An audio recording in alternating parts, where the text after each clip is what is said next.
Hello, friends. Your old Uncle Andy here, the UC Panda himself, coming to you on February the 19th. And we are hoping to give you some winning sports picks.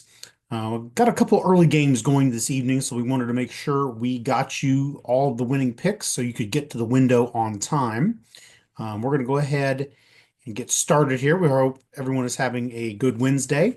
We've had a pretty good week with the sports betting so far, and we hope to keep it going here tonight with some college basketball picks. I think there is one NBA game going tonight. NHL doesn't really get rolling again officially until Saturday. And I would be leery of betting much NBA or NHL, NHL especially. A lot of these guys will have been off 2 weeks when NHL resumes on Saturday. And so any sort of trends that these teams have been experiencing, those may well be upended by virtue of the fact these guys have got rested legs. And I think they're going to come out and play a lot of really good defense. Or it could go the other way and they're going to come out and be rusty, and we could see a lot of offense. So I wouldn't really bet any of these games too heavily on Saturday when the puck drops. Same thing with NBA. I know their All-Star break was much shorter than that of the NHL's, but I still wouldn't go out betting a bunch of NBA plays. And I would put yourself in the shoes of these athletes. Do you want to come back to work after vacation? Well, no, probably not. You're all not all that motivated. Neither are all these athletes. They're people too. Speaking of the NHL, we do have tomorrow evening on Thursday the finale of the NHL four teams playoff, Canada versus USA. USA squad pretty dinged up with injuries. And unlike I've heard a lot of people say, well, it's just like the Olympics, and these guys are going to go out there. Well, it's not like the Olympics. You're not getting a gold medal for this.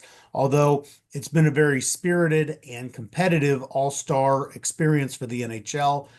Still, this isn't the Olympics.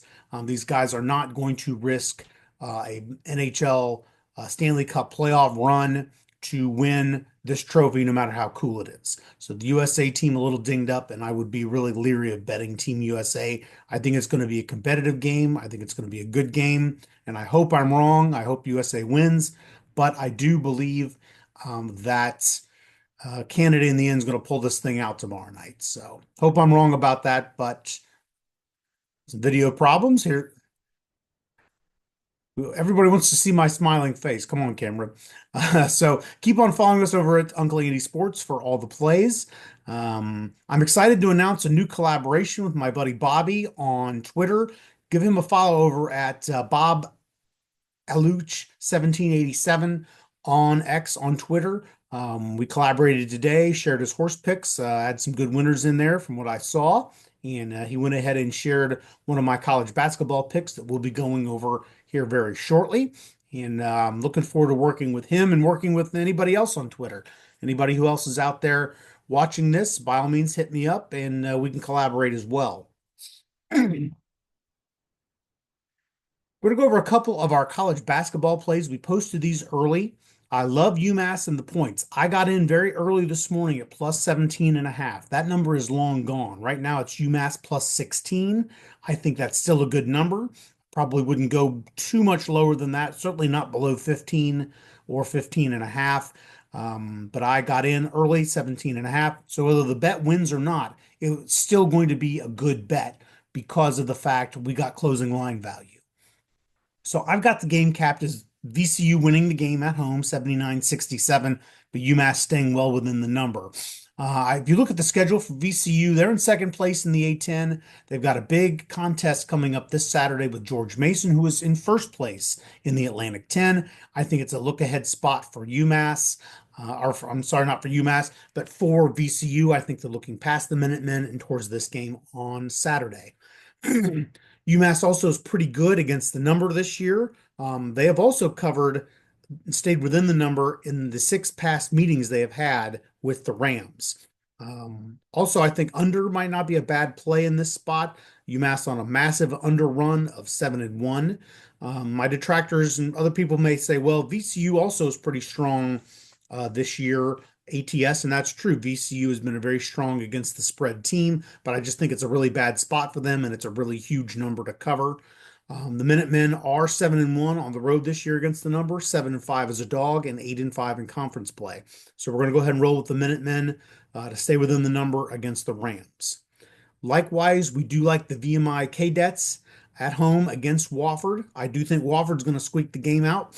Wouldn't shock me if VMI won the game. VMI defeated the Terriers on the road a few weeks ago as an underdog. The Cadets have covered the last four matchups with the Terriers. And this year, VMI, although not a great basketball team, they're not going to get in the tournament, anything like that. Probably won't even make the NIT, the CBI, the ABC, or the SOB, but they are a good team against the spread. They're 13-6 against the number as an underdog. They're 5-3 at home, and they are a big time 11-3 in conference play.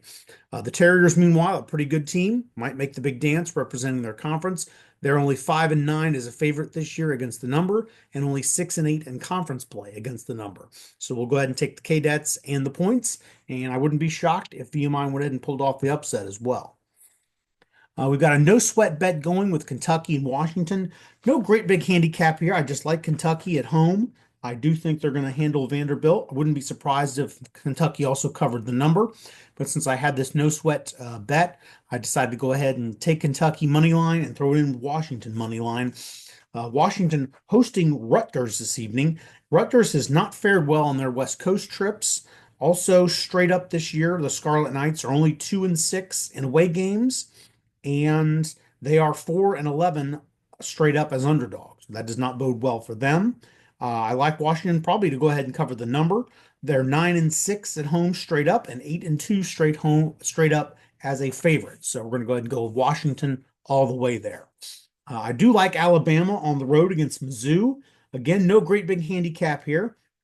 But I do have some trends that are going Alabama's way.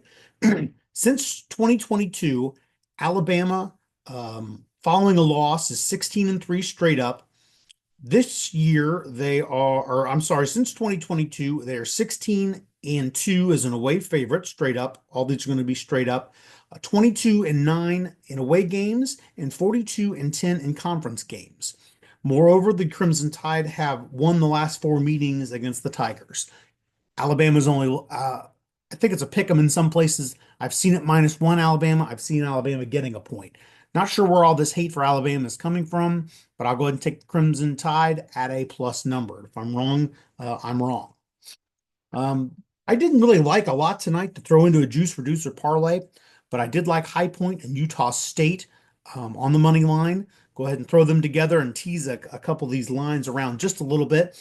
I do like South Alabama plus the points at Arkansas State. South Alabama beat Arkansas State a few weeks ago on January 9th. Now, both these teams are pretty good against the number this year. I do think Arkansas State's probably going to win the ball game, but I think it's just too many points, and I think South Alabama is able to go ahead and keep this thing somewhat close. Same thing in the Furman-Samford game, and actually I think Furman's a live dog here. Furman beat Samford just a couple of weeks ago on January 29th. Furman has covered 5 of the last 6 matchups with Samford. So we're going to go ahead and take Furman all the way with the points here. I think that's way too many points. Going to go ahead and take Fordham in the points. A little more leery about this one, but I'm encouraged by the fact that the early money came in on Fordham in the points. The regular line was bet down from 7 down to 6. I've teased it up to 8.5 here in this juice reducer parlay, so that makes me feel a little bit better. Something else I like is the fact that Duquesne is 2-8 against the number as a favorite this year, so that doesn't bode well for the Dukes. Fordham has covered 5 of the past 6 meetings in this series, so that's certainly going well for them. But the big kicker for me was the fact Duquesne has not covered as a favorite since November 26th. You hadn't even eaten your Thanksgiving turkey yet. The last time Duquesne covered a game as a favorite. So trends don't pay the rent, but in this case, we're going to go ahead and go with Fordham and the points. This one's a little bit more dicey, and I'm going against the trends in my beloved Bearcats in West Virginia. I'm going to go ahead and take them over a teased number of 125.5. A little juicy there with the way I teased it. These two teams have this year been under teams. That's irrefutable. It's undeniable. But if you look just in recent form for both the Bearcats and the Mountaineers, the Bearcats particularly, they've sort of figured it out on offense here lately. and they're putting up some points, and we're going to go ahead and take this game to go ahead and go over. And if we're wrong, we're wrong. So that's all for me for tonight. We hope everybody has a great evening at college basketball and a good evening overall. And if you tail us to the window, we will cash tickets together. Have a good night, everybody.